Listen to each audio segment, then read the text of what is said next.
You expand legal immigration.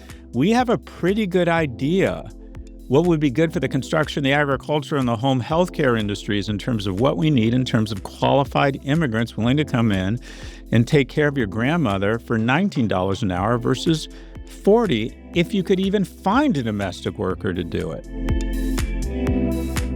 In today's office hours, we talk about Trump and corporate accountability, South by Southwest, and how uneasy the moment feels for parents in America. Question number 1. Our first question comes from Nicole Blevins on Instagram. They say, why isn't Trump targeting companies and CEOs that profit off of the undocumented? Well, because we don't want to go after those nice white people. Yeah, it's a fair question. And if you were serious about immigration, it'd be pretty easy. You'd put in place some sort of, what do they call it? Biometric screening. And it's pretty easy. You show up to a Chipotle, for every person there that's not a documented worker, we fine you $1,000 a day and we do random audits. And we find the corporation, we find the contractor, we find the fast food establishment. There's something like supposedly 24% of people working in fast food now are undocumented workers. If you started finding McDonald's $1 million a day until it went down to 1%, they would figure it out. And by the way, these people would self-deport. They're not here to go to Denver Broncos games or to go to In-N-Out Burger. They're here to make money. If they can't make money or find jobs, they will meld back and self-deport. But no, we'd rather terrorize them, demonize them, instead of going after the people. It's a demand problem, not a supply problem, in the sense that if the demand goes away, they'll go away. They'll self-deport. So your question is the correct one. Unauthorized immigrants made up about 6% of the U.S. workforce in 2023, a record share, and that share is higher than their share of the total population. According to Pew, construction is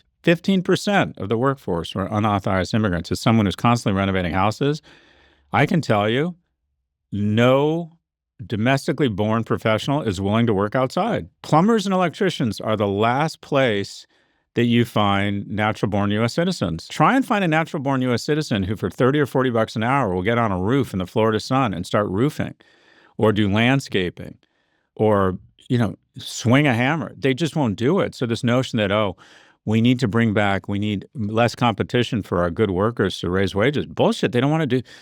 Domestic workers just don't want to do this work. Leisure and hospitality, 8%. Agriculture, 14%. Yeah, graduate from Carnegie Mellon and go pick fucking grapes. Or get a junior college degree or drop out of high school and see how many people actually want to go pick lettuce. Thank God. And by the way, who's going to wipe grandma's ass? Have you noticed how many foreign-born nationals from Jamaica and the Philippines who have this wonderful, more empathetic, kind of caring, gentle culture make for fantastic home health aides with all of these old people everywhere? Who's going to do that? Do you know how much it costs? I was with someone who's a senior executive of Reddit, and she was telling me her and her wife are interviewing for a nanny, a full-time nanny. Her wife's a baller too. The cost for a domestic, papered, legal, whatever you want to call it, domestic nanny in Manhattan, $150,000 a year.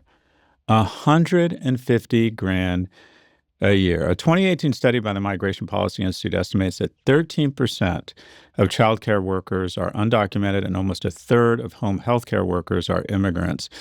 In agriculture, undocumented workers make up a particularly large share of certain farm jobs. Estimates suggest they account for about 40 to 50% of hired crop workers. Half. Researchers have estimated that all immigrants, legal and undocumented, contribute about $3.3 trillion to the U.S. economy annually.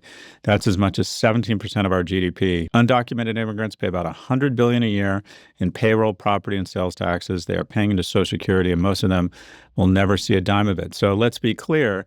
They commit crimes at a lower rate, and they tax their social services at a lower rate, yet they pay taxes. And that is why we have ignored illegal immigration. We didn't wake up one day and say, oh no, there's 30 million undocumented workers here. From W to Herbert Walker to Clinton to Obama, we have turned a blind eye to this because the reality is while immigration is the secret sauce of America, illegal immigration is the most profitable segment of immigration. Do some bad people come over and commit crimes? Yes. Should we not have open borders and have some sort of nation that includes borders and a legal immigration policy that honors the people who wait in line and spend 7 or 9 years to get in here legally? Absolutely. But the reality is, if you look at the incentives to ignore it, they've been huge because this is the most profitable, flexible workforce in history. They pay $47 billion in federal taxes, $29 billion in state and local taxes, $23 billion into Social Security, and $6 billion into Medicare contributions. All this bullshit about them coming over to take our Medicare subsidies, and that the reason we're cutting Obamacare and Affordable Care Act subsidies is so many illegal immigrants who are taking advantage of these policies. Bullshit. They're contributing $6 billion into Medicare. So what needs to happen? You have to have borders. And I think Trump has done a good job on the southern border. And it is embarrassing the vice president was in charge of the southern border and did such a ridiculously fucking bad job when in 1 month people can raise their right hand 250,000 times and say asylum and they're led into the country. That made no sense either. David Frum summarized it perfectly. If progressives won't enforce the border, fascists will. We're now in the fascist part of the program. We need borders, and the way you fix this immigration problem is two things. One, you expand legal immigration. We have a pretty good idea what would be good for the construction, the agriculture, and the home healthcare industries in terms of what we need in terms of qualified immigrants willing to come in and take care of your grandmother for $19 an hour versus $40 if you could even find a domestic worker to do it. We understand the numbers, and we could have allocations. And then we go to every employer with biometrics and say, I'm here with a clipboard, and everybody has to stare into this goggle. And if it comes up they're illegal and not documented, we're going to start finding you $1,000 a day. Oh, and by the way, we're going to make it easier for you to hire documented workers who can play a critical part in our economy. We need to substantially widen the throttle for legal immigration, but also enforce our borders with biometrics and go after the demand side, go after the employers. But no, Republicans don't want to do that because business owners are our new heroes. That is absolutely the way we should go about having a more ethical, economically sane, logistically doable, non-terror, anxiety-inducing immigration policy. Support for today's show comes from Upwork. The fastest growing businesses aren't defying the laws of physics and working at warp speed. They're just delegating smarter. Upwork helps you bring in expert freelance help fast so you can delegate and keep moving. Upwork is a one-stop platform to find, hire, and pay expert freelancers across web and software development, data and analytics, marketing, business operations, and more. They help grow your business by giving you fast access to specialized talent across 125 plus categories so you can fill skill gaps, launch projects faster, and scale support up or down without committing to full-time headcount. You can browse profiles, review past work, and get help scoping the role so you can hire with confidence and get started quickly. And with Business Plus, you can access the top 1% of talent on Upwork. And with AI-powered shortlisting, you can get matched to the right freelancer in under 6 hours. No endless searching required. You can visit Upwork.com right now to post your job for free and connect with top talent ready to help your business grow. That's UPWORK.com, Upwork.com. Question number 2 comes from Prox Texas on Reddit. They say, what are you planning for South by Southwest? Well, the great state of Texas loves a dog. We love it down there. First off, I love the pale blue dot in Texas. I actually love Texas. I was on the board of a company called Dex, which became Thrive, which their headquarters was right next to the DFW airport, which made it convenient. But I enjoy Dallas.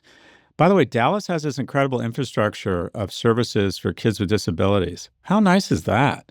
Houston, I've never been a huge fan of Houston, but people like it. It always struck me as a city that shouldn't be there. Most cities, it's like two rivers meeting or it's in the middle of the valley. I've never understood why Houston is there, but it's one of the fastest growing cities in the nation. I think it just became the 3rd or 4th, and I love Austin. Oh my God. Tex-Mex, the digital world, all my podcast friends, and I love South by Southwest. I just think it's fantastic. Stay at the proper hotel, roll down for a drink. Everyone's like, Prof G. Everyone loves me there. Everyone loves me there. Everyone's nice to me. So I love South by Southwest. We'll do a couple live podcasts. I think I'm doing a live pivot. I think we're doing a live Prof G Markets with Ed Elson. I'll do a bunch of dinners for advertisers so Vox can continue to whore me out like the bitch I am. So yeah, I got a bunch of stuff planned. I'll be on a bunch of panels and a bunch of live podcasts, but please come up and say hi. I love meeting people there. And I think there's only 2 things I go to without getting paid. I usually get paid to do shit like this. South by Southwest and Cannes Lions. Actually, I get paid. When people hear I'm going to Cannes Lions, they're like, hey, come by the Salesforce tent. Well, I'm like, well, you're Salesforce. You got to pay me. Or Nestle. As excited as I am to talk about packaged CPG goods, you're going to need to pay me. But those are essentially the only two things I go to or would go to without compensation because I think they're just so much fun. And South by Southwest, well, they're different. South by Southwest is young people in cowboy boots who are like, I don't know, managing the social account for Bottega Veneta, and Cannes Lions is the media planner who's about to be put out of work, but is holding on at IPG and convinced his or her boss that, okay, instead of giving me a raise, let me go to Cannes Lions for the week.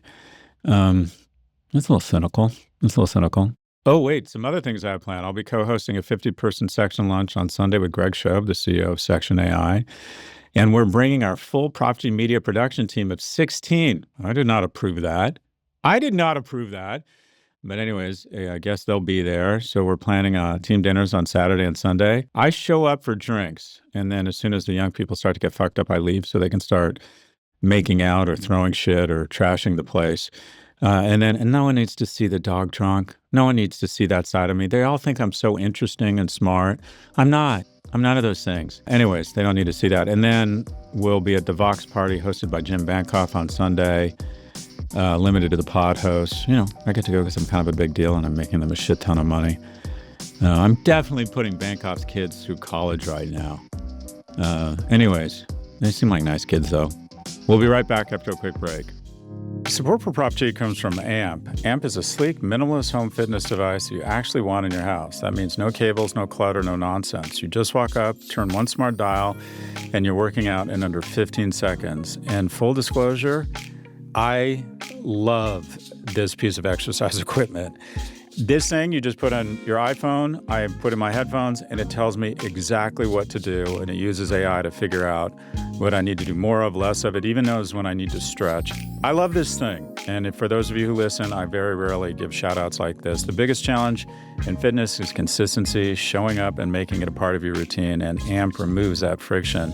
Strength, mobility, yoga, it's all there. If you're trying to build a routine that sticks, AMP makes it easy to stay on track, especially if you've got a packed schedule. Check it out at joinamp.com. That's joinamp, joinamp.com.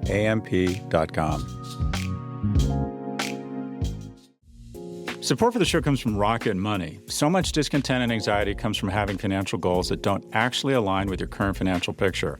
Going from overspending to saving is way easier said than done. Rocket Money can be the first step you take to finally get there. Rocket Money is a personal finance app that helps find and cancel your unwanted subscriptions, monitors your spending, and helps lower your bills so you can grow your savings. You can use the app to consolidate your checking, savings, loans, and investments all into a single dashboard to give you a clear view of your financial picture. There, you'll also be able to set budgets and goals, get personalized insights and regular reports, and receive real-time alerts for large transactions, upcoming bills, refunds, and low balances. You can also use automated savings to help you grow toward goals with adjustable amounts and frequency, set it and forget it approach. No matter how far away your goals feel, you just got to start simple and small. And you can't beat the ease of downloading an app as step one. Let Rocket Money help you reach your financial goals faster. Join at rocketmoney.com/ProfG. That's rocketmoney.com/ProfG. rocketmoney.com/ProfG. Welcome back. On to our final question from Jojo TS on Instagram. Is there a point when the responsible thing to do as a parent is to leave the country? So I did leave the country, but I want to be clear. I didn't leave because of America. People will say, oh, you're in London. That's because America's so bad, right? No, I left. I came to England because America provided me with such incredible prosperity that I had the opportunity to go experience something different. And the plan was always be here for 4 years and then move back. And that's what I'm going to do in about 6 months. I also want to move back a little bit early because I'm so fucking freaked out about the U.S. I actually think the responsible thing to do right now, if you're an American living abroad, is to come home. I remember I was so moved. This happened to me a couple times when the Russians invaded Ukraine and when October 7th happened in Gaza and Israel. I knew people, Ukrainians and Israelis, who the next day got on planes home. And that really moved me. And I don't like it. I don't know. When these actors threaten to leave America, I'm like, yeah, okay. Don't let the flag hit you on the way out.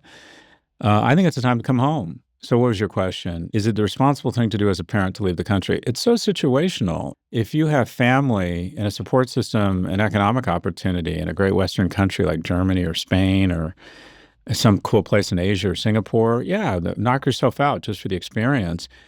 But just leaving America, as fucked up as America is, it's still a lot less fucked up than most places. Now, it's on the wrong trajectory and could soon pass or soon start to smell like a different, name your favorite autocracy.